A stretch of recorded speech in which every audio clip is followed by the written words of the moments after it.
Yarni Kangsam, Porpai Po Apor Malong, Dipu District Press Club Asai Hemalong, All Assam Korkha Student Union Atumpen, Press Meet Kapedupon.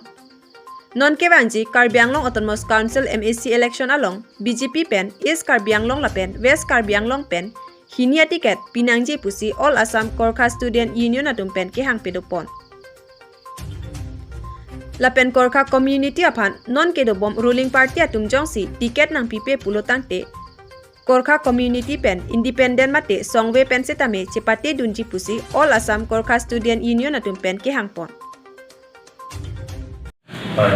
নমস্কাৰ আমি আজি সদৰ সন্মুখৰ ছাত্ৰ সন্থা কাৰ্বি আংলং জিলা সমিতিৰ ফালৰ পৰা আজি আমি প্ৰেছ বিজ্ঞপ্তি দি আছোঁ। আজি আমাৰ জিলা সমিতিৰ এটা কাৰ্যনিৰ্বাহক সভা আছিলে আৰু সভাত আমি কিছুমান বিশেষ গুৰুত্বপূৰ্ণ সিদ্ধান্তসমূহ লৈছোঁ।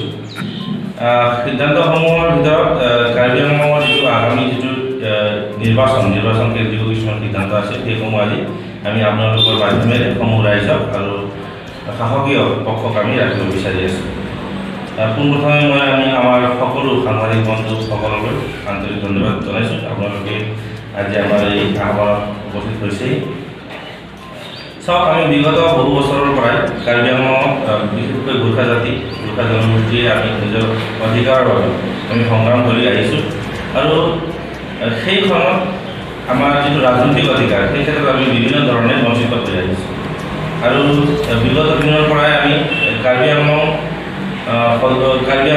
স্বায়ত্তশাসিত পৰিষদৰ মুখ্য কাৰ্যনিৰ্বাহক সদস্য তেওঁক আমি চাৰ্টাৰ ডিমাণ্ড এটা প্ৰস্তুত কৰিছিলোঁ।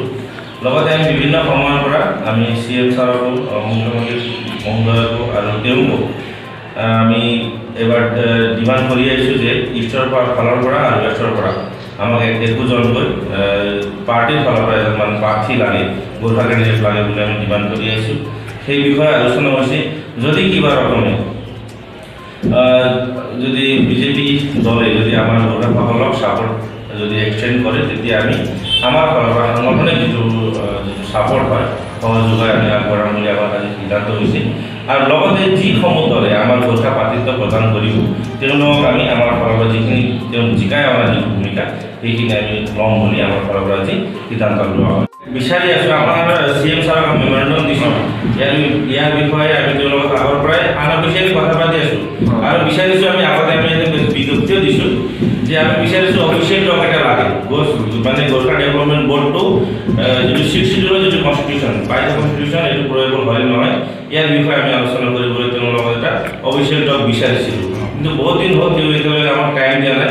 সেইকাৰণে আমি অফিচিয়েল টাইম দিয়া নাই। সেইকাৰণে আমি ইয়াৰ বাবে অলপ ভাবিবলৈ বাধ্য হৈছোঁ। যদি অহাকালি আগন্তুক যিটো চৰকাৰে আহিব যদি তেওঁলোকে যদি আমাৰ তেওঁলোকৰ মেনিফেষ্টোত কোনো ৰাজনৈতিক দলে যদি আমি গোৰ্খা ডেভেলপমেণ্ট বৰ্ড ক্ৰিয়েশ্যন কৰিম বুলি আমি কৈছোঁ যে তেওঁলোকক শাসনত আনিবলৈ আমি চেষ্টা কৰিম।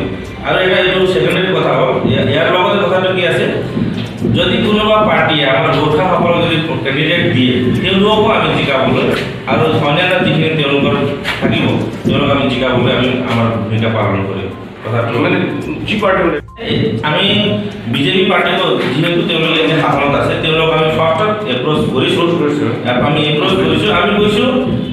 আমি কৈছোঁ যে আমি এওঁক দিয়ক টিকেট বুলি আমি কোৱা নাই। বিজেপিত থকা আমাৰ গোৰ্খা মানুহসকলকে টিকেট দিয়ক, কাক দিব এইটো আপোনালোকৰ কথা। কথাটো হ'ল ইষ্টৰ পৰা এটা লাগিব, ৱেষ্টৰ পৰা এটা লাগিব। এবাৰ আমাৰ টিকেট লাগিবই। কথাটো সেইটোৱে হ'ল। কাৰণ বিগত দিনত কি হ'ল আমাক যিকেইজন মানে শাসনত আছিল তেওঁলোকে টিকেট দিছে, আগৰ যিটো জিকিব পৰা নাই। শাসনত থকা চৰকাৰ মানে চৰকাৰ পক্ষত থকা পাৰ্টি আজিলৈকে আমাক টিকেট দিয়া নাই। সেইকাৰণে আমি বিচাৰিছোঁ এবাৰ বিজেপি সেই চান্সটো লওক, এটা হিষ্ট্ৰী ক্ৰিয়েট হ'ব আৰু আমি তেওঁলোকক ছাপৰ্ট কৰিম।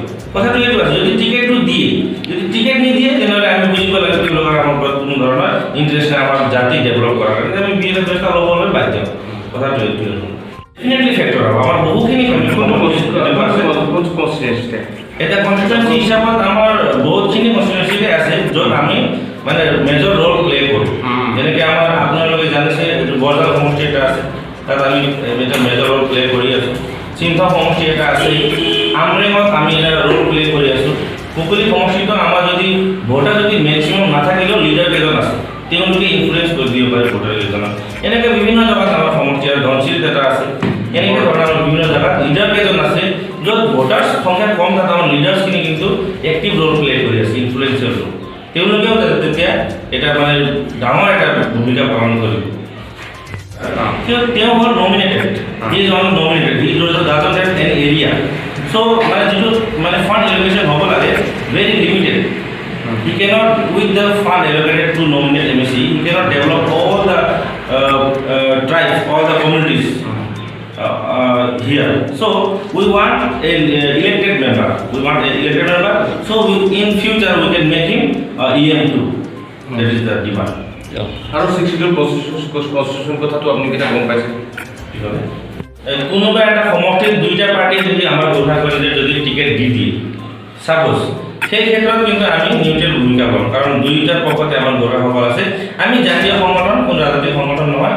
আমি বিচাৰিছোঁ আমাৰ জাতি এবাৰ প্ৰতিনিধিত্ব হিচাপে, আমাৰ জাতিৰ প্ৰতিনিধিত্ব হিচাপে আমাৰ সদস্য, আমাৰ জাতিৰ এজন মানুহ এবাৰ কাউন্সিলত যাওক, জিকি যাওক বুলি আমি বিচাৰিছোঁ। আৰু সেই পক্ষত আমি আজি আমাৰ ভইচখিনি ৰেইজ কৰি আছোঁ। মানে একটা ভোটাৰ আছে, মতদাতা আছে, সকলোকে আমি আহ্বান কৰিব বিচাৰিছোঁ। এইবাৰৰ যিটো ভোট হ'ব, সকলোৱে ঘৰৰ পৰা আহি দলে বলে আহি মেক্সিমাম ৰেটত যাতে আমাৰ কাৰ্বি আংলঙত যিটো ভোটিং ৰেট হয়, কাষ্টিং ৰেট, সেইখিনি তেওঁলোকে ৰেকৰ্ড হোৱাত আমাক সহায় কৰে। সকলোৱে আহি ভোট দিয়ে বুলি আমি আমাৰ ঘৰৰ পৰা আহ্বান কৰিছোঁ। লগতে যিমান কেইজন আমাৰ প্ৰত্যাশী হ'ব, সকলোলৈ আমাৰ ফালৰ পৰা এটা আন্তৰিক ধন্যবাদ জ্ঞাপন কৰিছোঁ। সেইখিনি আমি আপোনালোকক জনাবলগীয়া আছিলে। ধন্যবাদ। পাৰ্টি যদি কোনো পাৰ্টিয়ে যদি আমাক কোনো ধৰণৰ যদি প্ৰাৰ্থিত্ব নিদিয়ে, আমাৰ জাতিক যদি কোনো ধৰণৰ কেণ্ডিডেট টিকেট নিদিয়ে, তেতিয়া আমাৰ বিভিন্ন সংগঠনৰ লগত, আমাৰ বিভিন্ন সামাজিক সংগঠনৰ লগত কথা হৈ আছে। আমি সাংগঠনিক হিচাপে, জইণ্ট অৰ্গেনাইজেশ্যন হিচাপে আমি বিভিন্ন জেগাত আমাৰ এজন কেণ্ডিডেট খাৰা কৰি নিৰ্দলীয় হিচাপে জিকাই আনিবলৈ চেষ্টা কৰি, জিকাব নোৱাৰিলে যিখিনি পাৰ্টি আছে তেওঁলোকক হাৰাবলৈ আমি মানে পাৰিমেই পাৰিম, সেইটো আমি সিদ্ধান্ত লৈছোঁ। এইবাৰৰ আমি যদি কোনো দলে যদি আমাৰ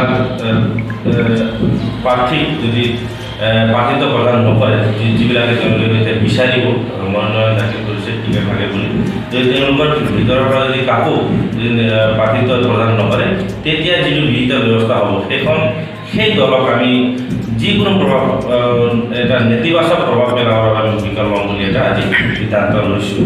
যেনেকৈ বিভিন্ন সমষ্টিত আমাৰ গোৰ্খা ভোটাৰ্ছসকল এটা গুৰুত্বপূৰ্ণ ভূমিকা পালন কৰি আহিছে।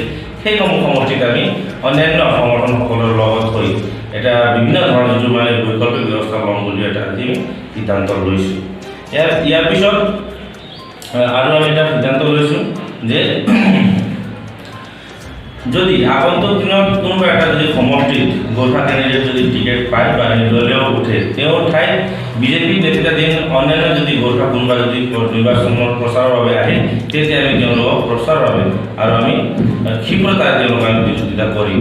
কাৰণ আমাৰ এজন গোৰ্খাৰ বিৰুদ্ধে প্ৰচাৰ চলাবলৈ অন্যান্য কোনো দলৰে গোৰ্খাক আমি বাধা দিবলৈ আজি আমাৰ এটা সিদ্ধান্ত আমি লৈছোঁ।